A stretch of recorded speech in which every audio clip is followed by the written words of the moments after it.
Les bendiga a todos los que nos siguen a través de las redes sociales.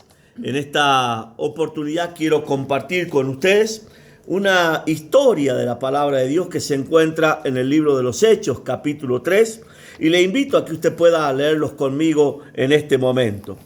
Dice en el versículo 1, Pedro y Juan subían juntos al templo a la hora novena, la de la oración. Lo primero que quiero remarcar en este versículo es que Jesús marcó que deberíamos ir por todo el mundo, predicar el evangelio, sanar a los enfermos, llevar libertad a los cautivos, apertura de cárcel a los oprimidos, vista a los ciegos, oído a los sordos, levantar a los cojos. Pero también dice la Biblia que Él nos envió de dos en dos. Y la causa es porque si alguno cayere, el otro tiene la orden de levantarlo. La misericordia, la justicia y la verdad de Dios se manifiestan en el amor hacia el prójimo. Y muchas veces ese prójimo puede ser el que anda a la par nuestra y predica a la misma altura que lo hacemos nosotros. Dice la Biblia que Pedro y Juan habían determinado un día el cual ellos irían a orar al templo y tenían ya establecida que la hora novena sería la hora de la oración. Y luego dice el versículo 2, y era traído un hombre cojo de nacimiento, a quien ponían cada día a la puerta del templo, que se llama La Hermosa, para que pidiese limosnas de los que entraban en el templo. Lo que quiero manifestar en este momento es que Pedro y Juan ya habían visto a este hombre en otras oportunidades. Tantas veces como ellos habían ido al templo, este cojo estaba colocado allí a la puerta para que pidiesen limosna de los que entraban. Ahora, una de las preguntas lógicas de todo esto es por qué no pedía limosnas de los que salían. Y alguien irónicamente diría, es que en el templo te despojaban de todo. De hecho, en el capítulo 4 del mismo libro de los Hechos, dice la palabra de Dios que los que habían creído vendían sus propiedades, las traían y las ponían a los pies de los apóstoles. También dice la palabra en el capítulo 2 del libro de los Hechos que en aquel tiempo todos tenían todas las cosas en común y no había ninguno necesitado entre ellos. Así que este hombre cojo había entendido su familia, los que lo colocaban en ese lugar, que era el mejor lugar para pedir limosna de los que entraban en el templo. También dice el versículo 3, cuando vio a Pedro y a Juan, como digo, ya los conocía, sabía quién eran, dice la palabra de Dios, que iban a entrar en el templo, les rogaba que les diesen limosna. Este hombre había entendido que esa era la oportunidad para pasar su día, para llevar algo a su casa y así seguir subsistiendo en la miseria de vida que él llevaba. El versículo 4 dice la Biblia, Pedro con Juan, fijando en él los ojos, les dijo, míranos. Lo que él está diciendo en este momento a este hombre es, ¿entiendes quiénes somos? ¿Sabes que los que vamos aquí en este momento a orar, a clamar al Dios vivo, tenemos orden de parte de Dios de no presentarnos con las manos vacías como muchos tienen por costumbre? De hecho, la palabra de Dios dice que no debemos ir al templo a agradarle a Él sin llevar una ofrenda. De hecho, ustedes y yo conocemos la historia de Ananías y Zafira y lo que pasó por haber mentido cuando entregaban su ofrenda. Ahora, ellos iban a clamar a Dios, a buscar el favor de Dios y, como es lógico, tenían que llevar una ofrenda. Esa ofrenda ya había sido establecida, determinada, orada en la casa y ahora solamente faltaba entregarla. Dice el versículo 5, él entonces estuvo atento esperando recibir de ellos algo. Claro, este hombre siempre estuvo a la puerta, nunca entró, nunca tuvo interés por conocer lo que pasaba puertas adentro de ese templo, así que no conocía las normas del Dios que tú y yo seguimos. Algo tan simple como aquella palabra que dice escudriñarlo todo, retener lo bueno, desechar lo malo. Este hombre no lo había practicado, no había experimentado el entrar en el templo y recibir todas las instrucciones que Dios tiene para un pueblo que le ama y él desea que sea bendecido. Dice el versículo 6, mas Pedro dijo, no tengo plata ni oro, pero lo que tengo te doy. En el nombre de Jesucristo de Nazaret, levántate y anda. Yo quiero hacer aquí un pequeño paréntesis.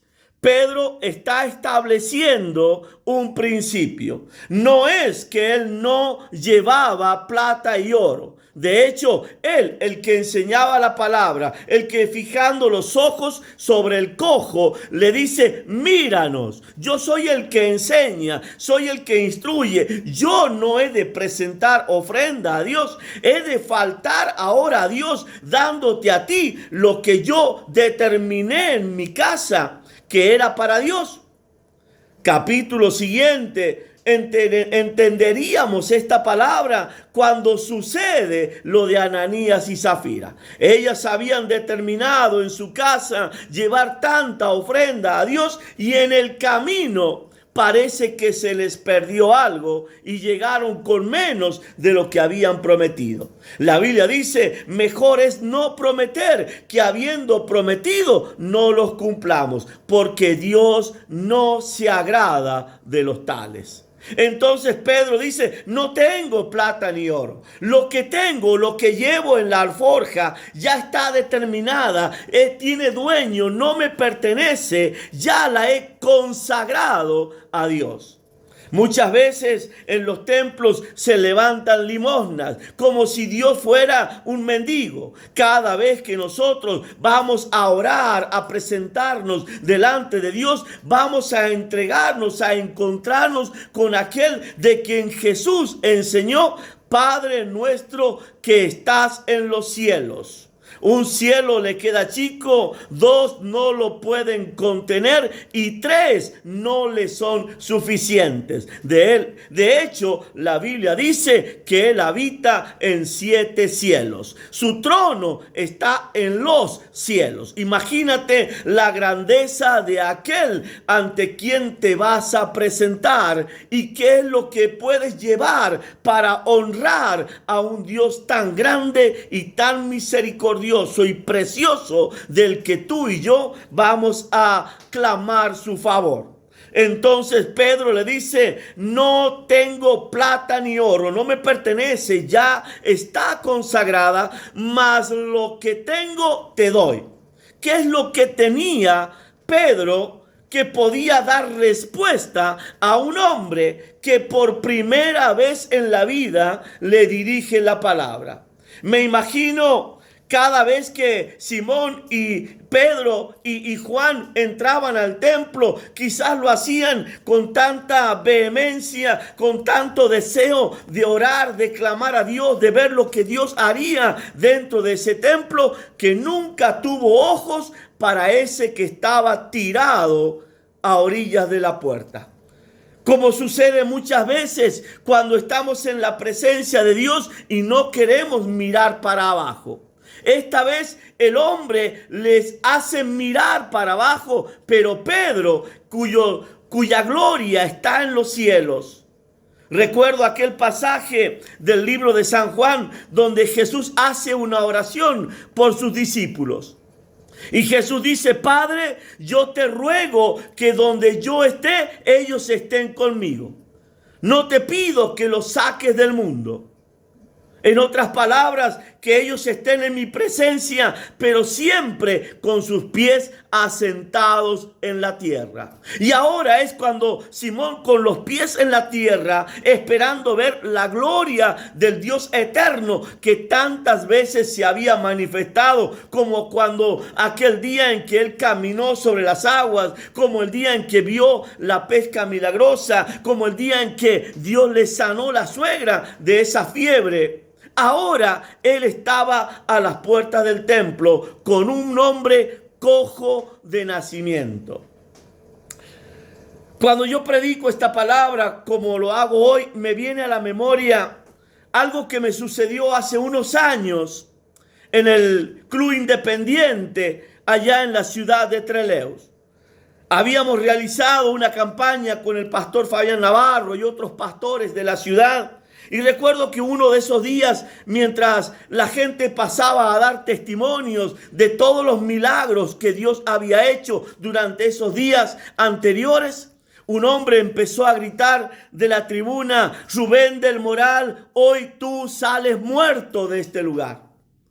Fue tanto el griterío que este hombre daba en ese club independiente que en un momento, con el micrófono en la mano, pedí que él pasara hacia adelante y explicara qué es lo que pasaba, por qué el predicador ese día iba a salir muerto de ese club.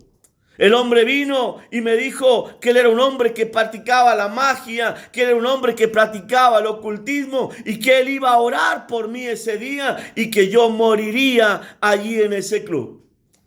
Recuerdo que estando el pastor Fabián a mi lado, yo le entregué el micrófono al hombre y le dije: quiero que ores por mí. Y el hombre tomó el micrófono y ante toda la multitud que estaba dentro de ese estadio empezó a gritar, a clamar, y giraba alrededor mío y ponía su mano sobre mi cabeza y me daba vuelta y me dolía el cuello porque él me oprimía con la mano sobre la cabeza, hasta un momento en que me cansé. Lo detuve, le tomé el micrófono y le dije: ahora permíteme que yo ore por ti. Cuando yo dije esas palabras, le arrebaté el micrófono, el hombre cayó de rodillas pidiendo misericordia a Jesucristo. Claro que sí, nadie murió ese día. Esta es la respuesta que Pedro tenía para un hombre al que estaba en necesidad.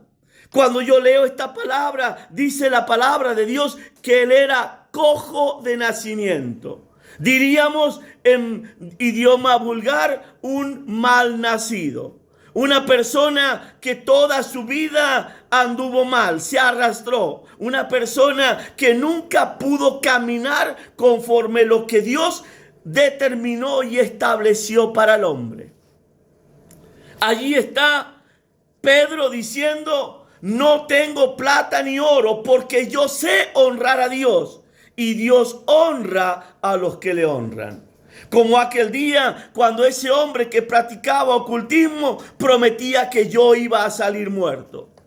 Ese hombre dobló sus rodillas, se arrepintió y la misericordia de Dios manifestada por un hombre que sabe honrar a Dios hace que cambie su historia de vida. Dice la palabra que Pedro le dijo: lo que tengo te doy.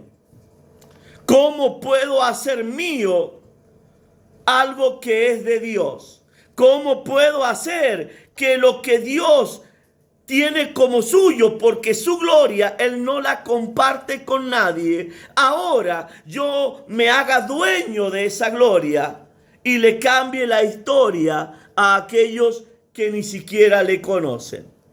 El hombre nunca había entrado en el templo. Era un hombre que no sabía andar, no sabía caminar, un torcido de nacimiento. Quizás en el vientre de la madre lo pactaron a Satanás. Quizás un acto de hechicería hizo que él naciera en esa condición. Pero allí hay un Pedro, allí hay un hombre que sabe honrar a Dios y que sabe que el que honra a Dios, Dios también le honra a él. Entonces ahora le puede decir con poder y autoridad: lo que tengo te doy. en el nombre de Jesucristo de Nazaret, levántate y anda. El hombre cojo quizás quedó mirando hacia arriba desde el suelo a ese hombre que sabía a qué iba al templo. Pero Pedro no lo dejó pensar. Y dice el versículo 7, y tomándole por la mano derecha, le levantó.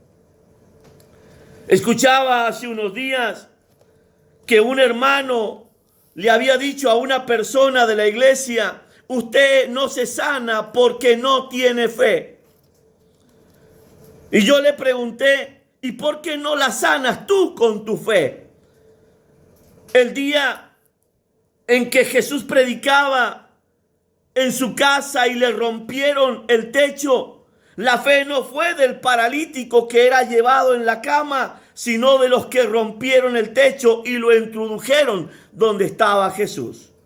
La fe puede ser de cualquiera. Lo importante es que ese cualquiera de quien la Biblia dice, cualquiera que dijere a este monte, quítate y échate en el mar, y no dudar en su corazón, lo que dice, lo que diga será hecho. Y está sucediendo. Y el hombre está cojo, siente sus pies torcidos, siente que sigue siendo el mismo hombre de toda su vida. Ahora Pedro le toma la mano derecha, la mano del pacto y la mano que se usa para levantar al que está caído. Y dice la Biblia, le levantó. Y dice que cuando Simón Pedro le levantó, al instante los pies y tobillos se le enderezaron. Lo que había sido torcido por toda su vida, ahora estaba en posición correcta. Cuando veo esta generación, cuando veo la forma en que la Biblia misma ya lo predijo, a causa de la maldad, el amor de muchos se enfriará. Y la pregunta de Jesús a los discípulos es: cuando el Hijo del Hombre venga, ¿hallará fe en la tierra? ¿Cómo puedo manifestar la fe si aquellos que tienen el cargo, la obligación de mostrar la gloria y de honrar a Dios, no tienen el valor de tender la mano al que está caído? Simón Pedro no entraría a ese templo sin ver que este hombre primero se levanta y le tiende la mano. Y aunque la mano de aquel hombre puede haber sido débil, quizás con temor se la entregó, dice la Biblia que Pedro le levantó. Me imagino la fuerza que hizo que en el aire el hombre recibe el milagro. Estando en Venezuela, creo que lo conté a este testimonio en la oportunidad anterior, una madre me acerca a una niña muy pequeña. Tenía en su brazo izquierdo como un pedacito de brazo. Parecía allí algo muy pequeño, no era un brazo. Un pequeño muñón, una malformación de nacimiento. La niña había nacido sin el brazo. Recuerdo que ella la levanta hacia arriba. Y cuando yo tomo a esa criatura, cierro los ojos un momento, un instante. Y cuando abro los ojos, el pueblo gritaba. Los que estaban en medio de ese estadio gritaban. La niña lloraba y levantaba dos bracitos al cielo. Dios le había hecho el milagro. Instantáneamente. Nadie podía explicarse cómo eso que hace 2 minutos, 30 segundos, 10 segundos no estaba, ahora estaban en el cuerpo de esa criatura. ¿Cómo puede un pie, un tobillo en un hombre, 30, 40 años, formarse de la nada o enderezarse? Estando allí también en Venezuela, creo que hay varios videos acerca de esto. Le saco todo el armazón que habían puesto sobre un joven y lo tenían sentado en una silla, y de pronto le quito el armazón, le tiendo la mano y el joven sale caminando. Esto sucedió ese día. Y dice el versículo 8, y saltando se puso en pie y anduvo y entró con ellos en el templo, andando y saltando y alabando a Dios. He tenido muchos accidentes en mi vida. Y después de estar mucho tiempo en cama, qué difícil es volver a caminar.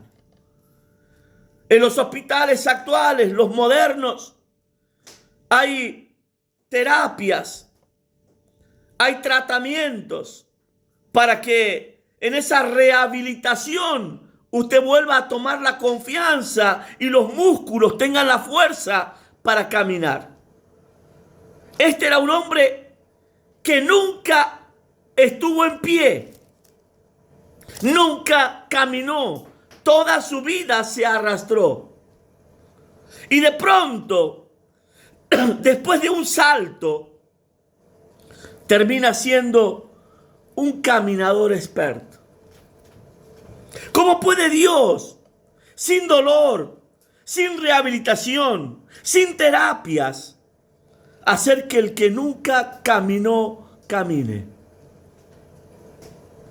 Y dice la Biblia, y entró con ellos en el templo, andando y saltando y alabando a Dios.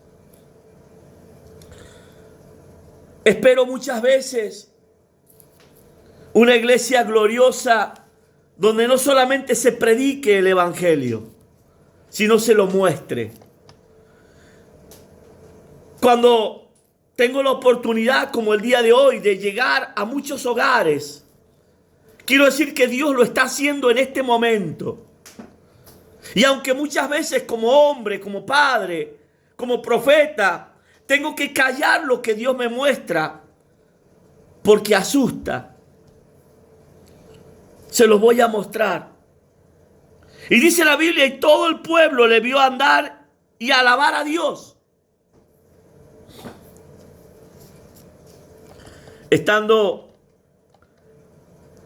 en el sur de Argentina, perdónenme, tengo tantos testimonios. Había llegado antes de lo que empieza la reunión y me senté al lado de la puerta del templo, adentro del templo. Y recuerdo que mientras estaba yo sentado, vino un hombre, se sentó a mi lado. Yo sentí como un escalofrío, algo, cuando él se sentó a mi lado. Pero siempre estuvo mi confianza en que Dios guardaba mi vida. El hombre me dice, ¿usted cree que lo que se dice aquí sucede? ¿Usted cree que es verdad lo que se dice aquí? ¿Usted cree que Dios puede perdonar las iniquidades de los hombres? Y yo le dije, el que confiesa su pecado y se aparta, alcanzará misericordia. Al que cree, todo le es posible. Y el hombre me miró fijo al rostro y se rió. Dejó mostrar sus dientes y me dijo, ¿usted cree que Dios puede perdonar los pecados? Y yo volví a recitarle exactamente la misma frase. Y el hombre me dijo, yo tengo un pacto con Satanás y no creo que Dios pueda perdonarme. Y me dijo, te voy a contar solo uno de todos los pactos que tengo. Me contó de gente de política que lo iba a ver a él para ganar elecciones y todo lo demás. El hombre me dijo, yo embaracé a una niña de 14 años. Cuando la niña estaba a punto de dar a luz, la llevé a una letrina en el fondo Y allí, cuando ella dio a luz, yo tomé a esa criatura, metí mi mano, le arranqué el corazón y me lo comí. ¿Usted cree que Dios puede perdonar? Y yo volví a repetirle: el que confiesa su pecado y se aparta, alcanzará misericordia. El hombre empezó a llorar y me dijo: ¿qué no daría yo porque Dios me perdonara? Ese día le hice hacer la oración de fe mientras él lloraba y entregaba su corazón a Cristo. No hay pecado que Dios no pueda perdonar si nosotros los confesamos. Y aunque este hombre había sido un torcido toda su vida y no había conocido el amor y el poder de Dios, ahora estaba allí rendido. Dice la Biblia que todo el pueblo le vio andar y alabar a Dios. ¡Qué gloria la de Dios! Cuando un pecador se arrepiente, que Él ha prometido que hará fiesta en el reino de los cielos. Cuán grande es para Dios hacer que el corazón del que está arrastrado, tirado, torcido, cambie su condición. Y dice la Biblia en el versículo 10, y le reconocían que era el que se sentaba a pedir limosna a la puerta del templo, la hermosa, y se llenaron de asombro y espanto por lo que había sucedido. No me canso de decir, este es el evangelio del reino de los cielos. Hacer que las tinieblas se conviertan en luz y que los malditos se transformen en bendición y sean bendición para otros. Cuando un pecador se arrepiente, no solo que hay fiesta en los cielos, sino también que la ciudad es bendecida y engrandecida. De hecho, la palabra de Dios dice que tomaríamos en nuestras manos serpientes y escorpiones y nada nos haría daño. No hay obra de Satanás que pueda atar una vida, una familia o una ciudad. Si hay un hombre de Dios que sabe honrar a Dios, porque Dios le honrará a él. Que Dios en esta tarde traiga luz, bendición, sanidad, levante a los que están caídos, sane a los que están enfermos. Y una vez más, en tu casa, en tu ciudad y donde quiera que tú vayas, la gloria de Dios permanezca para siempre. Que Dios les bendiga.